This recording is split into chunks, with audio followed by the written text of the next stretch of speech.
For experienced players, rotation is just part of the process in the Pokemon TCG.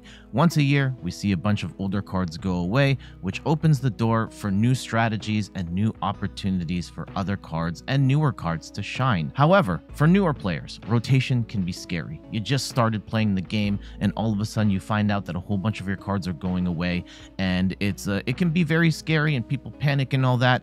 And I know firsthand that this is a scary thing because one, I went through my first rotation a couple of years ago, and two, just a month ago, I made a video about rotation and not to worry about rotation, and people are still worried about rotation, so much so that if you search for Pokemon TCG rotation on YouTube right now, my video is the #1 video, and this is one of my most successful videos right now. So first off, thank you. I still recommend, if you haven't watched that video yet, go watch that to have some more context on this one.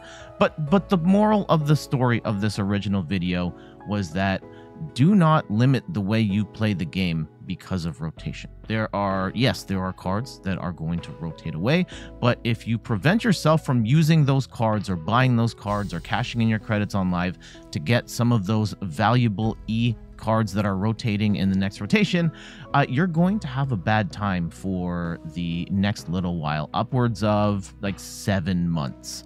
And yes, everybody's calculation for, value, the enjoyment you'll get out of these cards versus time is going to be different.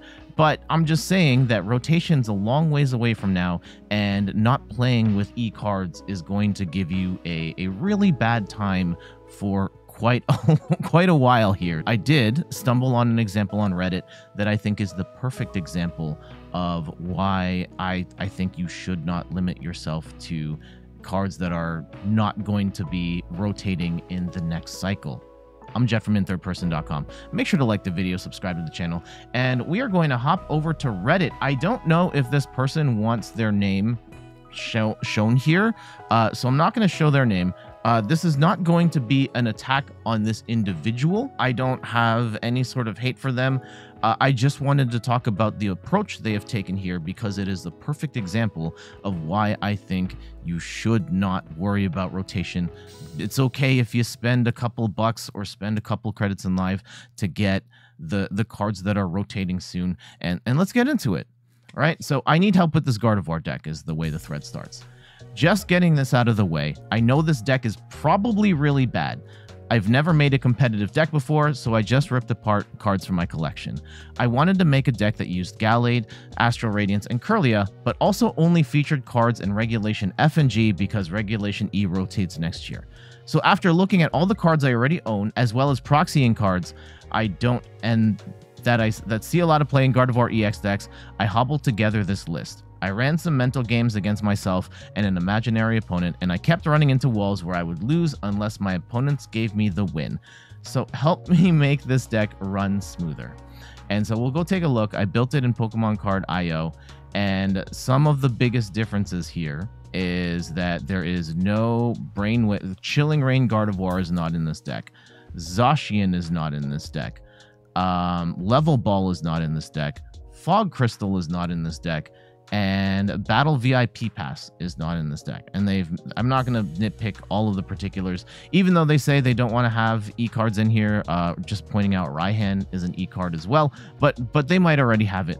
I digress. So missing some really important cards here. Let's go back to the thread. Even as a newbie to deck building, I can already see problems with this deck. 1. Despite wanting to focus on Gallade, Astral Radiance, and his Buddy Catch ability, I included Lumineon V and Forest Seal Stone as an alternative way to search out cards. This is a problem because A, Lumineon V does the same thing as Gallade, not even mentioning that you only use one supported per turn, so having 2 searchers is redundant, and B, Forest Seal Stone only has 1 Pokemon V to justify its use. All the other deck lists include Zacian V as well, a card I don't own and don't want to use. 2. There's no dedicated attacker to this deck. Sure, Cresselia, Mimikyu, Gallade, and Gardevoir EX can build up energy to attack, but only Cresselia and Mimikyu are intended to do much attacking at all. And I think one could argue Mimikyu is not really an attacker, but let's carry on. They definitely can't reach those important damage thresholds that attackers are meant to hit. Theoretically, I can include Lunatone from Pokemon Go to fill the hole Zacian V leaves behind, but its base damage before Psychic Energy is taken into account and is only 30 and not 60. Not only are you attaching energy to the Lunatone, you're also doing damage with Gardevoir, so its damage cap is going to be really low. Anyway, carry on. Searching is a pain. Level Ball, Fog Crystal, Battle VIP Pass are all Regulation E, so by not including them, my ability to search for cards that can only be done really by Artisan and Ultra Balls. I mitigated this a bit by including Heavy Ball, but that only really works if I go second, and if it's an attack, so it takes up a turn. So I could be doing other things, not even to mention that it's just begging to get knocked out, but at least I have some supporters to take advantage of a one-prize KO. The worst part about all of this is while I know what's wrong with my deck, I don't know how to fix these problems. I still want to make a deck list that uses Kirlia, Gallade, and Gardevoir EX while not using many Regulation E cards, but I can't think of many tools to make this any easier without just allowing more cards that will be rotated out in a couple of months. Now, there are probably going to be some people, and someone on Reddit pointed this out as well, is they could try and switch to the Drifloon from Scarlet and Violet with the Balloon Blast attack. This attack does 30 damage to each damage counter on this Pokemon, and you put a Bravery Charm on here, and you could put even more damage on here to do even more damage. And this is a strategy. It's definitely better than what they have right now. It's proven to not be as effective as including the Chilling Reign Gardevoir and the Zacian. Yes, they could go jump through all these hoops to play a deck like this that doesn't have those Regulation E cards. But Gardevoir is maybe the perfect example of why that is a not an ideal strategy. Because yeah, trying to play Gardevoir without Regulation E cards is going to be a mess. To their point, it is an incredibly underpowered deck. There isn't really much damage being doled out here. And at a certain point, you have to think to yourself, like, how valuable is my time? And how valuable is me having a good time playing the Pokemon TCG? And if you really want to play Gardevoir and you don't want to have a bad time doing it, then maybe it's worth the couple of bucks or the couple of credits to get those E-cards. And like, so to the point of rotation, and I know people are scared of rotation and when is it gonna happen? At the time of this recording, it hasn't been announced yet. Hopefully by the time I put this video out, which is going to be a little later, it hasn't been announced. But to give people a little more comfort, at the time of this recording, it's September right now, hasn't been announced, and I'm going to pull up the rotation announcements from the last 4 rotations. Okay, so the important thing to note is the date it was announced and the date that it was going to take into effect. So this is last year's rotation. It was announced December 12th, 2022, and it was taking place in April 14th, 2023. And if you were playing PTCG Live, that happened 2 weeks before April 14th. So it was like March 31st. From announcement to rotation is 4 months. Let's go to 2022. The 2022 rotation, which was announced in 2021. This was announced in April. The actual rotation was in September. This is 4 months. We've got the 2021 rotation. This is April 2020, and this rotation happened in August 28th. So it's a 4 months. And then last but not least, we're even going to go pre-pandemic here. April 8th, 2019, and the rotation was going to be on the 15th. So again, this is like, May, June, July, August, 4 months lead time. Even when they announce rotation, you still have 4 months to play these Regulation E cards, which are still incredibly strong. I think one of the best examples, and I should have pulled up a picture here, is the World Championships this year in 2023. Vance Kelly played Mew VMAX and won the World Championships. And I always say, Vance could have bought the League Battle deck the day before the tournament, upgraded it, and then won the World Championships. They won thousands of dollars. They won the biggest tournament in the world. And theoretically, that could have been you. And does it matter at that point if the cards were going to rotate next year? No, absolutely not.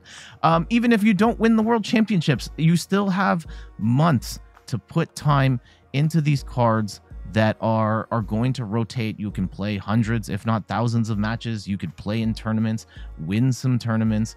And yeah, the cards are going to go away, but that's why you got to use them while you can. And I think that again, like cards like Level Ball and the Gardevoir and all that stuff, maybe not the cheapest cards, but they're certainly not going to break the bank. And I guess who am I to say like how you spend your credits, but your credits or your money. But again, like how much do you value the money and the resources you have versus how much you value playing the Pokemon trading card game at a competitive level, or a competitive enough level? I know not everybody wants to win the World Championships, but do you want to roll up to PTCG Live with a deck like this that while you are playing under the restriction that you're not using e-cards, everybody else is still going to use e-cards, and this Gardevoir list is going to pretty much lose to anything in the current meta because they're all playing with regulation e-cards and up, and they're just going to be flat out stronger because they have more cards to choose from and play with.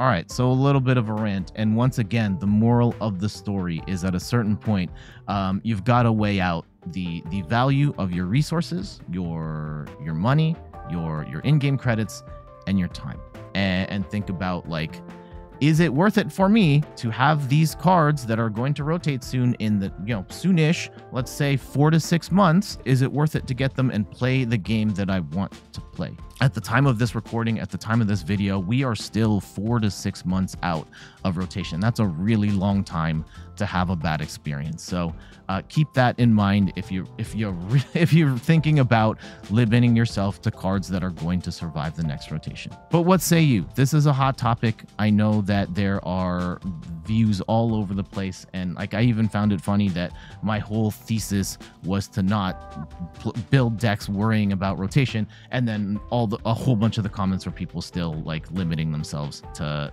cards that were not rotating. So let me know in the comments below. But this is my public service announcement for rotation and not worrying about it until the time comes. And when the time comes, we're going to talk about rotation a lot. I will let you know when it occurs. I will let you know which cards are going away. Where possible, I'll let you know what alternatives can be used, what substitutes can be included. And I should have mentioned earlier, like Screamtail from Paradox Rift probably has a home in Gardevoir in the future.